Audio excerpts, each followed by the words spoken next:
আসসালামু আলাইকুম প্রিয় ভিউয়ার্স। অনেকে বলে যে ওস্তাদ পরিচালনের নকশাগুলো দেন। আমার এক শিশুকে এই নকশা দিয়ে কাজ করে দিছি।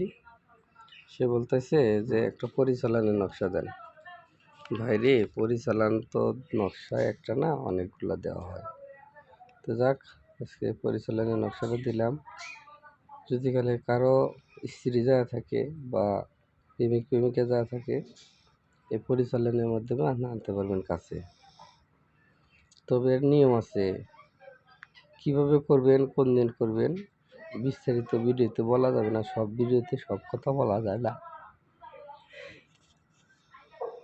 তাই আমি অনুরোধ করে বলতেছি, ভাই, যদি কেউ এই পরিচালন দিয়ে স্বামী স্ত্রী প্রেমিক প্রেমিকা অবাধ্য ছেলে সন্তান দূরে চলে যায়, তাকে আনা যায়। তবে আনতে গেলে তার ক্ষতিও আছে কিছুটা, কারণ যত ভালো তত খারাপ। পরিচালন দিয়ে আনতে গেলে কি করতে হবে, এটা বৃহস্পতিবার শুক্রবারে নকশাটা লিখতে হবে। লেখার পরে আপনি কী করবেন, একটা নকশা নদীতে ফেলাই দিবেন, একটা নকশা গাছে ঝুলাই দিবেন, মিষ্টি জাতীয় গাছের ফলে গাছে দিবেন, একটা নকশা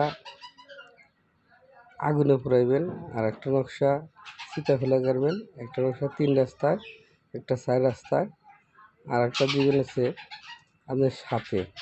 তাহলে কটা হলো? 7টা নকশা হলো। 7টা নকশা আঁকায়া 7 জায়গায় দিবেন। শুধু একটা দুইটা তিনটা হলে গেলে হবে না, 7টা বলছি, 7টা নকশা লাগবে।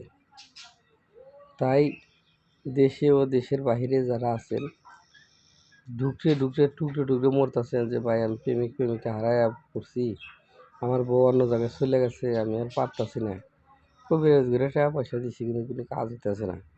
আপনি নিজের থেকে এই কাজটা করবেন, দেখি কাজ হয় কিনা। আমি ধরছি, স্ক্রিনশট দিয়ে নেন। আশা করি যে সবাই স্ক্রিনশট দিয়ে নিচ্ছেন। স্ক্রিনশট দিয়ে নেন। দেশে ও দেশের বাইরে যারা আমাকে দিয়ে কাজ করাতে চান, ভিডিও নিচে ইমো হোয়াটসঅ্যাপ নাম্বার আছে, যে কোনো ধরনের কাজ আমাকে দিয়ে করাতে পারেন। ভালো থাকেন, সুস্থ থাকেন। আল্লাহ হাফেজ।